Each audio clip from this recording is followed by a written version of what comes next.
I've bought books, and I've bought too many of them.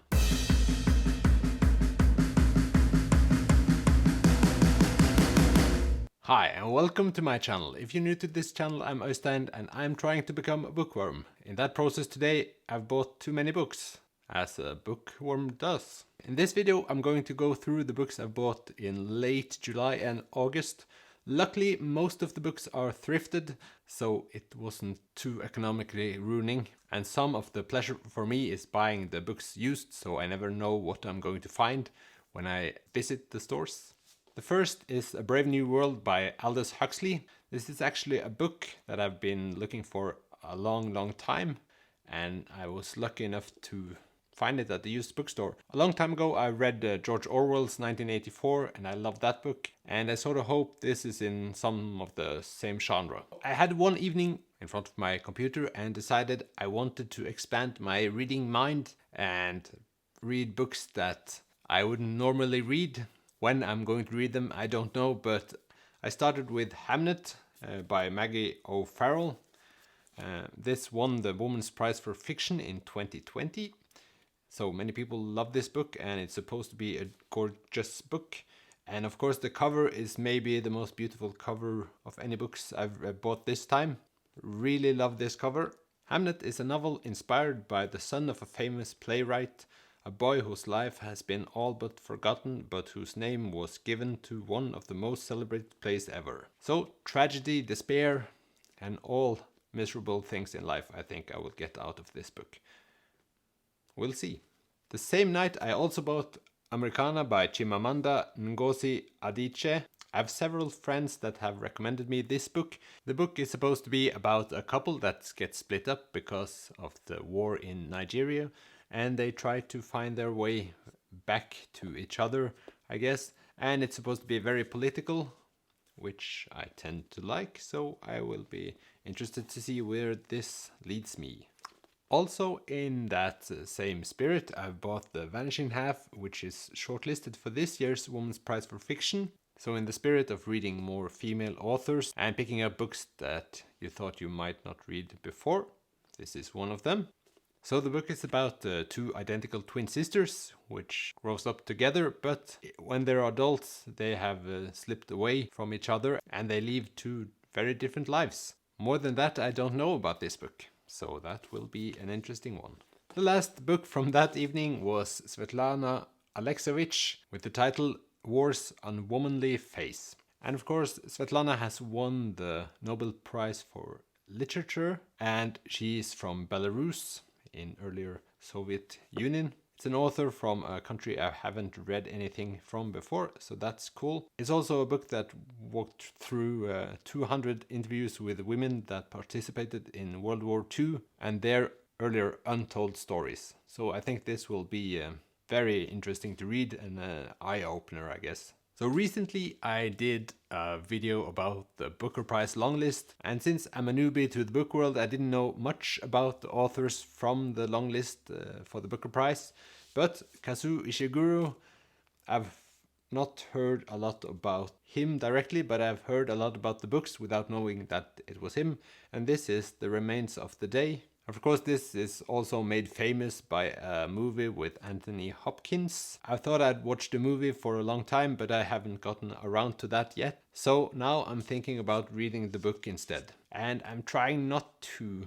read too much about this book, because I want to be surprised. And since this is one of the short books, I know that I'll find time to read it at some point, and then I don't have to motivate myself by reading about the book too much. Probably many of you have already read it, so you know. Next we have Geisha by Arthur Golden. This is a book I've heard a lot about. Not heard about the author earlier, but much about the book itself, and I've seen it around. You often find this book in used bookshops in Norway, so I've seen it. When you see a book enough times, you sort of get the impression that this is a book that you have to read. Or I thought so, at least. I don't think it's a right time to read these books, because when I think of this book, I get really depressed. I'm trying to get someone else to read it for me. Not for me, not reading out loud, but reading it so they can tell me if this is a gruesome book or not. Might take some time, but at some point I'll read it. Just have to get happy enough, I guess. I recently read Good Omens by Neil Gaiman and Terry Pratchett. I really loved the book, but more than I loved the book, I loved the feeling of the book, the universe and how things were written. And of course that's important things when you read a book. But that led me to think that I might enjoy the other things that the authors had made. And I started with Terry Pratchett and The Color of Magic, the first novel in the Discworld series. So the Discworld is supposed to be a world that looks like a disc, who is supported by 4 huge elephants that floats around on a giant turtle, I think. Well, it sounds very absurd, and I think that I might enjoy the absurd.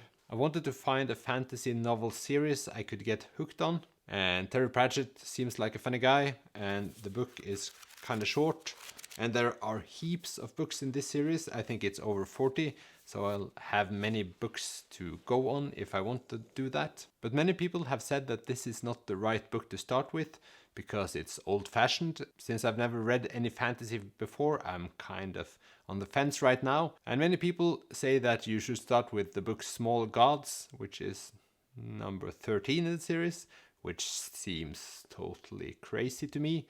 But they might be right if the internet said so. But I'm very glad I found this at a thrift shop. And then I got recommendations to read Anansi Boys by Neil Gaiman. Neil Gaiman seems to have been writing a lot of interesting books and a lot of books I might want to read. And it will be cool to take a deeper look at what's Neil Gaiman's writing style and what's Terry Pratchett's writing style. And this, I think, will be the first book I'll try from Neil Gaiman. Everything changes for Fat Charlie Nancy, the South London boy, so called by his father, the day his father drops dead while doing karaoke. But not only that, I also found Coraline, which I didn't know was Neil Gaiman's work. And it's sort of a fun part of this process by not knowing too much. I actually saw the movie in 2009, I guess, when it came out, and I didn't like it at all. I think the reason for that was how they had made the movie, so I think I will like the book more than I like the movie, but to what extent we will find out. The next book is actually by an author that holds the title Øystein read 50% of this book but couldn't take the rest. Gabriel Garcia Marquez, and this is the book Love in the Time of Cholera. The last book, of course, I tried reading was 100 Years of Solitude, which I couldn't bear finishing. I did not understand that book. So why did I buy this book? Well, I thought I'd give him a chance. Based on how many times I've seen this book in the bookshops, I guess this might be an even easier book to read. What have I done? Next is Dante with the Divine Comedy, just to show off in my shelf. No further comments. Then there is Charles Dickens' A Tale of Two Cities, a book in 2 pieces here. I thought these books were kind of cool. I enjoyed the bluish color. Many of you have probably read this book. Have not read too much Dickens, just because we were supposed to read it a lot in school, so I'm a bit traumatized. But I'm very happy I found this copy. Then we have Virginia Woolf and Mrs. Dalloway. So this is a book that is highly recognized in the booktuber community, I guess, from what I could gather. I find the problem is that when I try to find new books that sounds intriguing, they're all so long. So when I find classics and find out that they are short, I think I'm getting a bargain. So this will be read at some point. A book that I don't know if is going to be read at some point is Salman Rushdie's Satanical Verses. Of course, this book I know because of the controversies of the book and how he discusses religion. I tried to start reading Midnight Children, but I understood that that book was quite hard to read, so I skipped it. And I guess this book also is going to be hard to read, so that's why I'm not sure. But now I bought it, so that will be an incentive to read. Also, a winner of the Nobel Prize for Literature is Thomas Mann, and I almost ordered The Magic Mountain, which is around 700 pages in the version I thought of. But then I found Death in Venice, also by Thomas Mann, so now I thought I would read Thomas Mann, but in a third of the page count. I know I'm really fixated on page count, but that's only because I've earlier been fixated on larger page counts and found out that that makes me very unhappy in the long term. So now I'm trying to cut down. Also a classic is Frankenstein by Mary Shelley. And of course I don't think this book needs any introduction. I bought it because we're closing in on Halloween and I've not read too many scary books in my lifetime. So this one I thought would be my classic choice. That's not true because I might buy other classics as well. But I found this also at the thrift shop and I thought, and it's also thin. Sorry. The next one and the last one today is this book, The Guest List by Lucy Foley.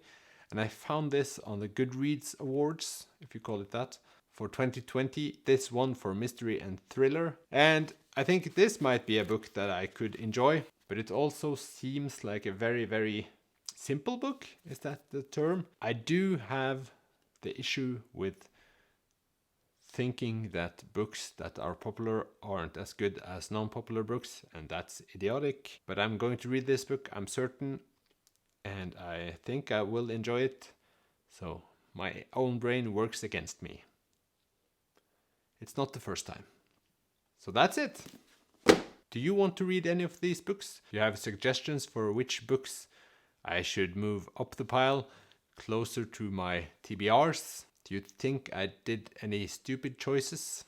Of course you did.